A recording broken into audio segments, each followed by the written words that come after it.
On the evening of April 6, Whitehorse RCMP received a report of a sudden death at a residence in Riverdale, in the Riverdale area of Whitehorse.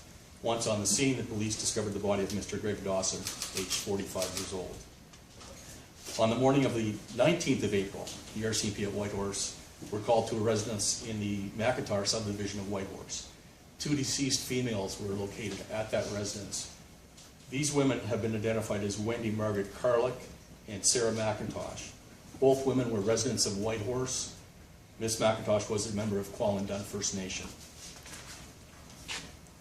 On Friday, the 21st of April, following a thorough preliminary investigation, the Major Crime Investigative Unit determined that both of those deaths, Miss Carlick and Miss McIntosh, should be investigated as homicides. The RCMP's priority at that time was to make sure the family members were notified of this development and of the fact that the names of the 2 deceased would be released. That's a very important step for us to complete, and we take it very seriously. It's for this reason that the update to the investigation did not go public as early as we might have wanted. It was necessary to make sure the families understood what was taking place. To date, there's been a great deal of speculation regarding how the victims died. Given the digital world which we live in and the social media aspect, there were things being posted right away. Police work is fact-driven. This is why we're committed to releasing accurate information based on facts and evidence, not on suspicions or assumptions.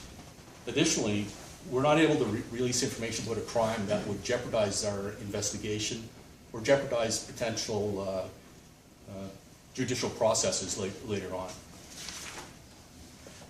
Over the past week, we've been fully engaged in investigating these crimes. We've had 35 investigators working, various specialized units. We've spoken to over 100 people, not only in the community of Kwanlin Dun, but throughout Whitehorse and throughout the greater Yukon area. We've taken 55 statements. As you can imagine, there's a large amount of information coming in. Like with any major crime investigation, it's pretty well flat out from the beginning.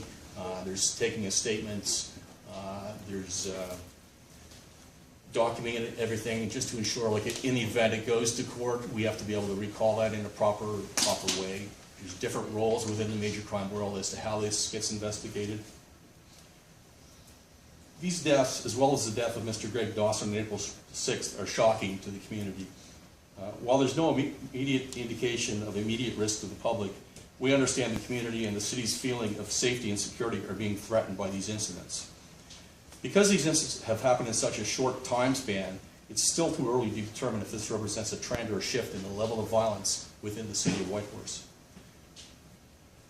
It does force us to ask the question, and we won't be able to fully answer that question until we determine the circumstances surrounding these deaths. At this time, there's no obvious connection between these deaths. No arrests have been made, and all 3 deaths remain as active, ongoing investigations. We realize these incidents have sparked many questions and concerns in the community. As residents of Whitehorse, you want answers, and we want to be able to provide those answers.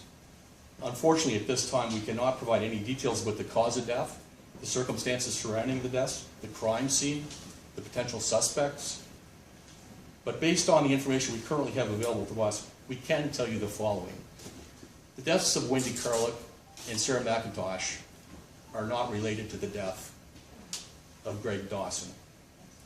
The death of those 3 individuals, and that's Ms. McIntosh, Ms. Carlick, and Mr. Greg Dawson, are not related, not currently, there's no current evidence to link those to the death of Angel Carlick back in 2007. Last week, the RCMP announced that Mr. Dawson's death was being investigated as suspicious.